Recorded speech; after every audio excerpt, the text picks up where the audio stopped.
Listen, as we were having this conversation, and we've been having it off mic, on Saturday, on YouTube, everywhere we can have it. We always say, Larry actually says, what Africans have done, Africans can do. And Africans have been doing the work to organize and to figure out what our plan should be since we got here. And you're now bringing all of this together. So talk a little bit about the founding of this Coloreds Convention Project. Well, the Color Conventions Project brings 70 years of Black political organizing in the 19th century to digital life at colorconventions.org. And you can find all the records there of a really diverse set of tactics to go back to what Professor Carr was saying, to get us to our objective, which is Black freedom, Black dignity, Black power, and full and equal citizenship in this country and beyond, right? So as citizens of the world, as David Walker would say. So these used to be in books that cost like $3,000, and we only had 45 state conventions, and they only went up to the Civil War in these collections of books, and we only had 12 national conventions. But tens of thousands of Black people were getting together in hundreds and hundreds of conventions in every state of the growing union and in Canada. And they were doing that to organize both in states and municipalities and nationally to make sure that we have freedom from slavery, but more than that, to speak to the issues of our own time: educational access and justice, labor rights, civil rights, voting rights over and over again, and freedom from state-sanctioned violence and white mob rule and white mob organization against Black folks, particularly when they were organizing and gaining economic power and stability where they lived. We're coming up on the anniversary of the Wilmington insurrection.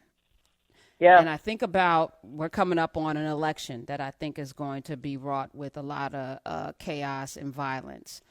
How did they deal with this 70 plus years ago? What was the strategy or the tactic? What were the tactics around dealing with mob rule, white mob rule? The convention movement was started when 2,000 Black folks were expelled from Ohio. And I want to pause there, right? Like Ohio, which was the West. We're not talking about violence against African Americans in 1829 in the South.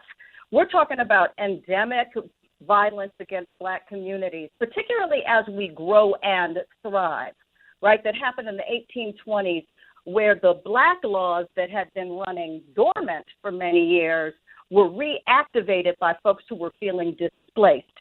So white mobs came together, and this is how the NAACP also, right, was founded years and years later in Alton, Illinois, when the same thing happened, right, where white folks came for Black folks who were doing well in the Midwest, which, again, in 1829 was the West. So these folks got literally run out of town, like Wilmington, North Carolina, right, 70 years later. And there, the response was for Black leaders to get together in 1830 in Philadelphia for the first national Black convention, which they called Colored Conventions. And they brought together leaders from multiple states in order to start talking about tactics of organizing to make sure that we had Black institutions, Black schools, but they were also always talking about immigration, right? What happens if, in fact, they foreclose the possibility of full citizenship for us? What happens if that happens over and over and over again against our best efforts of organizing? So there was always this kind of idea that we could both engage civil rights struggle here, but think about whether or not we needed to think about escape strategies as well. So the Color Conventions movement, and Henry McNeil Turner particularly, who was at the end of the movement in the 1890s, but really comes to the fore after the Civil War. And he is a precursor, right, to Marcus Garvey. This is a long-standing conversation from the 1830s all the way to today. And I think we need to hold all of those things together, right, is how do we struggle here? How do we make responsible plans if that can also not happen? As we're going through, and you guys can go to coloredconventions.org. coloredconventions.org, as we're going through this, because what I feel like is the information's out there. If you don't, as Joe Madison says, put it where the ghost can get it, people aren't going to go get it. But there's to me, I don't want to call it laziness, but all of this information has been there that people have just walked over it, ignored it, not really understood that, hey, maybe black people were always organizing and they always had 10, 12, 20-point plans for freedom and success. Like, how do we make people understand this is where you can go to get this information, that you don't have to start from scratch? Who wants to reinvent the wheel? Karen, I think this is so important, right? Because the question about how our history gets disremembered, right, to pull Toni Morrison in the room, is really fundamentally important, right? So the question is, who is the we, right? And who is being lazy and who's being intentional, right? So archives and repositories and museums have been so good at literally erasing the history that you bring to the fore. You say, if we exist as black people, we are creating. We are creating political organizing. We are creating art. We are creating ways to remember ourselves and our heroes and our people and our organizers. We do that because we are human, and fully human people do that all the time. We shouldn't have to convince nobody about that, right? So there's that. But at the same time, we're dealing with structural inequities, which are erasing our histories over and over again. Why is it that we know about the anti-slavery movement, particularly Garrison's anti-slavery movement that begins in 1833, when the Color Conventions movement starts 3 years beforehand, right? So why is it that we know about the Liberator, the abolitionist newspaper that gets taught in school, but we don't know about Freedom's Journal, which, again, predates the Liberator? So there's all of this black organizing, this black genius, these black networks. This is the other thing that just bothers me, right? We talk about Frederick Douglass like he was influenced by his white mentors, his white father figures, right? And even the most recent biographies, the reviews, just repeat this absurdity over and over and over again. He goes to black conventions from 1843 to 1883, where he gives an amazing speech where he says, why hold a colored convention? And then he tells us it's because white supremacy continues to have its foot on our neck. And he says, when we don't have that, we won't need to meet together in this way, but we do now. Obviously, Frederick Douglass says it better than I can. And if I were my father, who was a black arts poet, real child, I would have memorized that speech by now, right? But nonetheless, you can go to coloredconventions.org, and there's a video of a fabulous actor who is doing that speech, as important as what to the slave is the 4th of July, right? Asking this question about why must we organize, right? If Frederick Douglass is meeting with black people for 40 years in multi-day conventions that are happening again, over and over again, with the lions of the movement, I'm talking about the most important entrepreneurs, I'm talking about the most important reverends, I'm talking about the most important newspaper editors, I'm talking about the most important reverends, I'm talking about literally the lions of their era. And they are getting together over and over again over years, and they are learning, cutting their teeth at these conventions, and then becoming congressmen and becoming leaders. They are in their teens and 20s when they begin. John Mercer Langston, who is the great uncle of Langston Hughes, and Langston Hughes' grandfather, Charles Langston, go to 25 conventions before the Civil War. Then John Mercer Langston becomes the first dean of Howard's Law School. Then he becomes a congressperson, a congressman in the U.S. Congress, right, from Virginia. And he is going to meetings from his teens in Ohio through his 80s. We're talking about people who are in conversation together. I'm so sick of hearing about black people isolated from each other. It is not the truth. We are collectives. We work in collectives. We think in collectives, and we start to influence each other and our thinking and refine our thinking in those collectives. So when people jump out, I'm sorry, Drew, and represent all of us on their own volition because they came up with an idea that was unique, but not at all. They do a disservice to the ancestors. They do a disservice to us collectively when everyone's not at the table to have the conversation. If you handpick people that you're comfortable with, because that's the other thing that made the civil rights movement, I think, unique in that there was a Bayard Rustin and an Ella Baker at the forefront who didn't need to get credit, but their ideology and their genius was absolutely in the mix of everything that was put forward, and it had to be. And we don't bang up against one another enough, like if we're not comfortable. We don't all have to agree, but all of these ways have to be considered. And we don't do enough of that today. And I think that's one of the really, really beautiful things about the convention movement is that you see disagreements about tactics because we are a heterogeneous people who have different thoughts and different experience and different ideas. We come from the Caribbean. We come from Africa. We come, from country born, which is what they used to call folks who were born in the United States, right?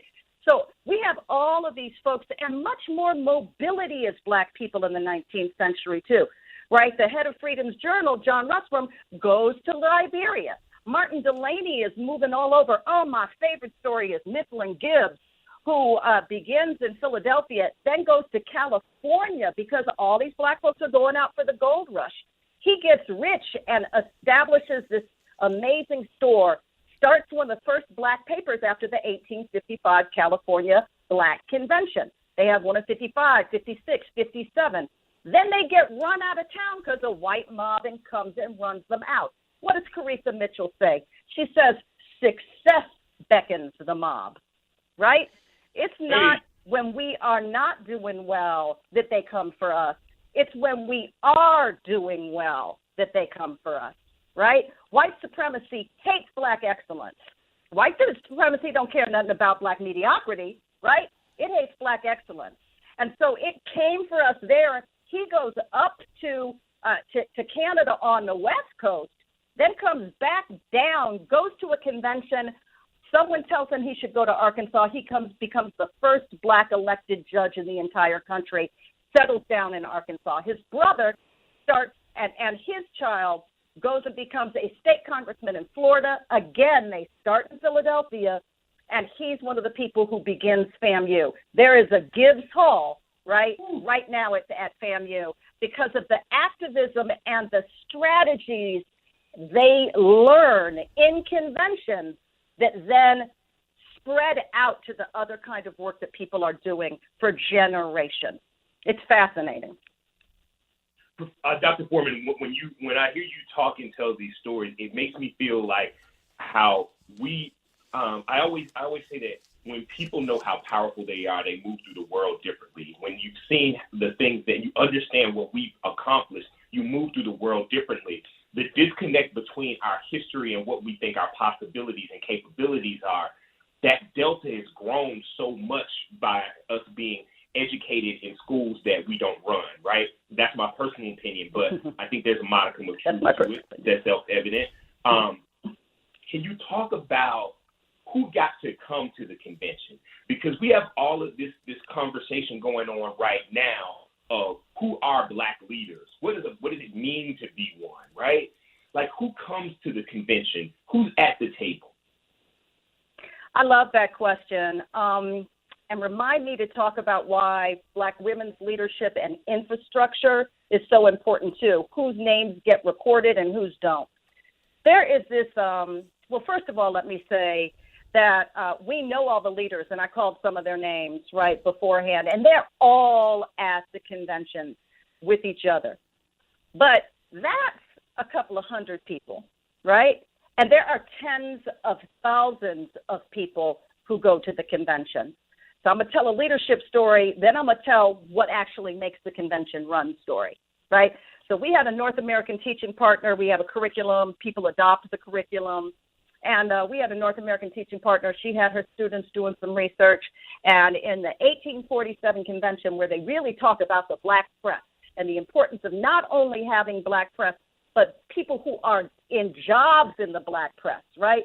So Black printers, Black people who are pulling the whatever it is called that gets the 19th century paper actually printed, right?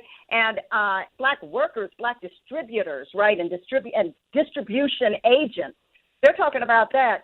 She's looking through that, and she finds a dude named Othello Burghardt, right?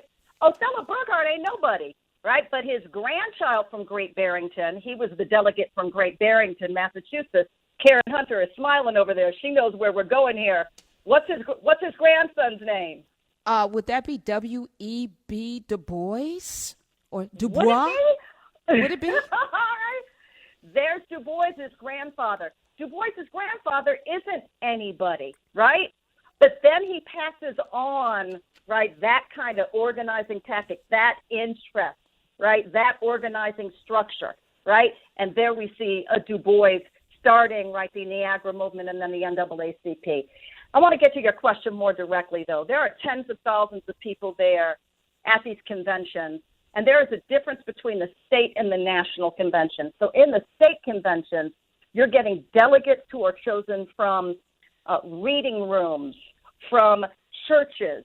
Loads of these conventions were held at AME churches across the country. The first one takes place in Bishop Richard Allen's final year on this earth, right? And then there's one with right as Mother Emanuel was getting reorganized right after it had to go underground after Denmark Vesey, right? So we have all kinds of folks who are coming from Black institutions, which are the backbone of our survival, our thriving, our health, right? And they're coming to these conventions. Once the Civil War happens, and it's important to note that these books, which used to hold the conventions, and this is why, Karen, when you said, well, we can always go to these books. This book costs $3,000, right? We $3,000, right? From $450 to $3,000. This one only has 45 conventions. Now on colorconventions.org, and this is just in the last 6 to 7 years, you can find 250 of these conventions for free.